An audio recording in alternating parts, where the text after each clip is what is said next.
অনুরাগের ছোঁয়া আজকের পর্বে আপনারা দেখতে পাবেন সুন্দরের লোকেরা এসেছে সুদীপাকে ধরার জন্যে।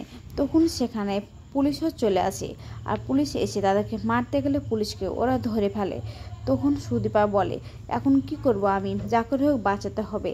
তাই বলে ঠাকুরের দিকে তাকায়, আর সেখানে দেখে একটা হাতুড়ে আছে। তখন সেটা ছুরিটা নিয়ে সবাইকে মারতে থাকে। আর আদিত্য অবাক হয়ে দেখে ও কীভাবে মারছে তাই। আর তখন সুদীপা সবাইকে মারতেই থাকে। আদিত্য তখন মাঝে মাঝে একটা একটা করে লোককে মারতে থাকে। যখন আদিত্যর কাছ থেকে ওই লোকগুলা সুদীপার দিকে আংলা করতে যায়, তখন ও আদিত্য ওদেরকে আটকে দেয়।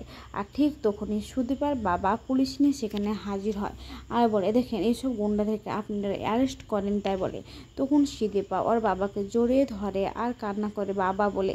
অন্যদিকে দেখা যায় পরমার বাড়িতে বিয়ের মানুষ এসেছে, আর সেখানে আদিত্যর বাড়ির লোকেরা এসেছে পরমাকে দেখতে। আর আদিত্য বড় মা সেখান থেকে চলে যেতে গেলে পরমা বলে, আমার ভুল হয়ে গেছে, আমি তো সরি বললাম, আমি একটু অসুস্থ তাই আমি কথাটা বলিনি। তা আপনারা এভাবে কেন চলে যাচ্ছেন, আমাকে ক্ষমা করে দেন। তখন ওর বড় মা বলে, না বললাম তো এই বিয়ে আমরা কিছুতেই দিতে পারবো না। এই বলে সেখান থেকে চলে যেতে যায়।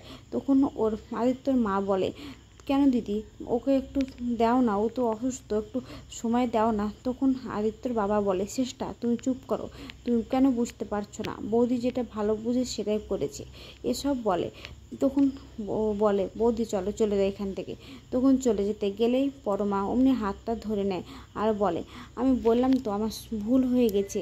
হ্যাঁ, এবার যদি শরীর খারাপ হয় তবুও আমার কিছু বলবো না, আমি হাসি মুখে আপনাদের সামনে কথা বলবো। তখন আদিত্য বর্মা বলে, আমি কি বললাম যে শরীর খারাপ হলেও তুমি বলতে পাবে না, হাসি মুখে কথা বলতে হবে। তখন পরমা বলে, না আপনি বলেননি, কিন্তু মনে তো হচ্ছে সেটাই, তাই যেটা আপনি বলবেন সেটাই করব, এসব বলতে থাকে। তখন আদিত্য বর্মা মনে মনে বলে, এই মেয়েকে তো পেরে উঠবো না, এই মেয়ে তো খুব আছে, কিন্তু হ্যাঁ যা করার আমাকে ওই বাড়িতে নিয়ে গিয়ে করতে হবে। তখন আদিত্য বর্মা বলে, আমাদের মেয়ে পছন্দ হয়ে গেছে এসব বলে। তখন আদিত্য দাদা বলে, আমার একটু কিছু ওর সঙ্গে পার্সোনাল কথা আছে, আমি কি বলতে পারি? তখন ওর বাবা মা বলে, পরমা যা তোর ঘরটা একটু দেখে নিয়ে আয়। তখন পরমা আদিত্যর মাকে বলে, আমি কি যাব আপনার ছেলেকে নিয়ে? হ্যাঁ, আপনি যদি পরামর্শ দিন তবুই যাব। তখন আদিত্য বড় মা বলে, তবুও তো তুমি জিজ্ঞাসা করলে, আর আমার ছেলে তো সেটা জিজ্ঞেস করার প্রয়োজনও মনে করলো না, এইসব বলে। তখন ও বলে, যাও ঘরটা ঘুরে নিয়ে এসো বলে ওরা দুজনে ঘরে যায়। আর সেখানে গিয়ে চুপচাপ আদিত্য দাদা পরমার ছবির দিকে তাকিয়ে থাকে। তখন পরমা বলেন, কী ব্যাপার, আপনি ওখানে চুপচাপ দাঁড়িয়ে আছেন একইভাবে, ওগুলো দেখছেন, আপনি কি কিছু বলবেন না, আমাকে কিছু বলার নেই? তাই বলে। তখন ও দাদা বলে যে, তোমার কি আমার সম্বন্ধে কিছু জিজ্ঞেস করার আছে? তখন পরমা বলে, না, কিন্তু আপনার যদি কিছু জিজ্ঞেস করার থাকে আমার সম্বন্ধে তাহলে জিজ্ঞাসা করুন, আমি সব কিছু বলার জন্য প্রস্তুত। তখন ও বলে, না আমারও কিছু জিজ্ঞেস করার নাই। অন্যদিকে দেখা যায় সুদীপা ওর বাবাকে জড়িয়ে ধরে কান্না করে আর বলে, বাবা তুমি যদি ঠিক মতো টাইমে না আসতে তাহলে কি হয়ে যেত বলো দেখি। তখন ওর বাবা বলে, না যত কিছু করেছে সব কিছু শেয়ার করেছি, শেয়ার যদি ঠিক টাইমে তোর কাছে না আসতো তাহলে তোর অনেক বড় ক্ষতি হয়ে যেতে পারতো, তুই তো একটা ওনাকে ধন্যবাদ জানা। তখন সুদীপা বলে, কেন বাবা, আমি ওনাকে কেন ধন্যবাদ জানাবো? ধন্যবাদ জানাতে হলে ঠাকুরকে জানাবো। তখন ওর বাবা বলে, হ্যাঁ ঠাকুর তো আছে, কিন্তু তার সঙ্গে তো উনিও আছে। তখন বলেন, না যেদিন এই গ্রামে প্রত্যেকটা মেয়ের ব্যবস্থা করতে পারবে যে নিজ হাতে চলাফেরা করবে, কোনো ভয় করবে না, সেদিন আমি থ্যাঙ্কস জানাবো। এই বলে সেখান থেকে চলে যায়। অন্যদিকে দেখা যায় আদিত্যর বাড়ির লোকজনেরা সবাই বলে বাড়ি চলে যায়। আর আদিত্যর বড় মা গাড়িতে বসে, আর তখন আদিত্যর বাবাকে বলে, যা ওদেরকে ডেকে নিয়ে এসো। তখন আদিত্যর বাবা এসে বলে, কি গো তোমরা বাড়ি যাবে না, চলো বাড়ি চলো বলে সেখান থেকে যায়। আর ওদেরকে বলে, তোরা তাড়াতাড়ি আয়। তখন ওর ছোট ভাই বোনরা আদিত্য দাদাকে বলে, কিরে দাদা যাবি না? হ্যাঁ যাবো চল।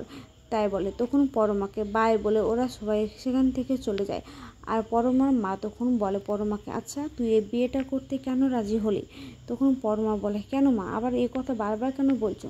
আমি বললাম তো বিয়েটা করব, আমি আমার পছন্দ হয়েছে সব কিছু, এসব বলে। তখন ওর বাবা মনে মনে ভাবে, আজ যদি তোর নিজের পরিবার থাকতো তাহলে কতই না আনন্দ পেত। কি যে তোর পরিবার, আর তোর বোনই বা কোথায় আছে, আমি তো কিছুই জানি না, এসব বলে। তখন ওর মা বলে, আচ্ছা তুই সত্যি কথা বলতো, তুই কেন এই বিয়েটা করতে রাজি হলি? আর যদি ওই ছেলেটা ফিরে আসে, মানে আমি যার কথা বলছি আদিত্য যদি ফিরে আসে, তখন তুই কী করবি? তখন পরমা বলে, আমি ওকে ঘুরিয়ে দেবো, আমি ওর সঙ্গে কোনো কথা বলবো না। তাছাড়া ওই ছেলেটা আমার সঙ্গে কী করেছে দেখো, আমাকে বোঝার চেষ্টা তো অন্তত করেছে, এসব বলে। অন্যদিকে দেখা যায় যে সুদীপা রেগে টেগে বাড়ির ভিতরে চলে আসে, আর আসার পরে দেখে ব্যাগ গোছাতেই থাকে।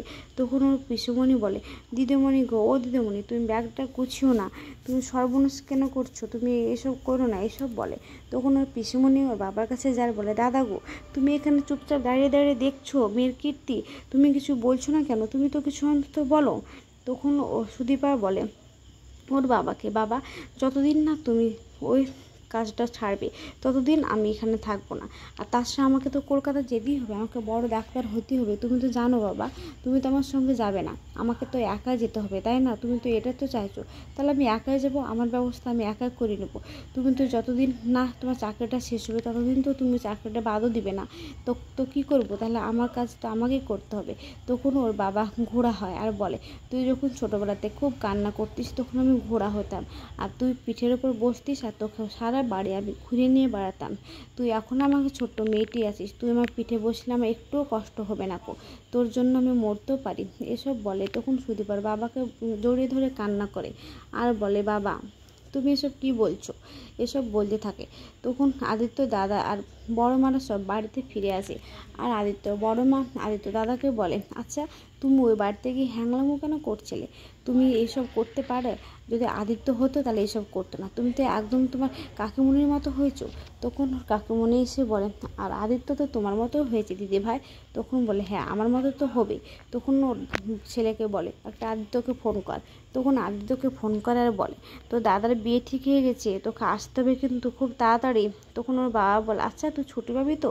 তখন ওর বড় মা বলে, ছুটি পেলে বা না পেলে বা কে ছাড়ছে, পেলেও আসতে হবে না পেলেও আসতে হবে, এসব বলে। তখন ওর বড় মা বলে, ও দাদার সঙ্গে কথা বল, আমার একটু পুরোহিতের সঙ্গে কথা আছে বলে সেখান থেকে চলে যায়। আর ও দাদা বলে, তুই যদি না আসিস আমি এই বিয়েটা করবো না কিন্তু। আর হ্যাঁ, আমি ওই মেয়েটাকে খুব ভালোবেসেছি, ফার্স্ট টাইম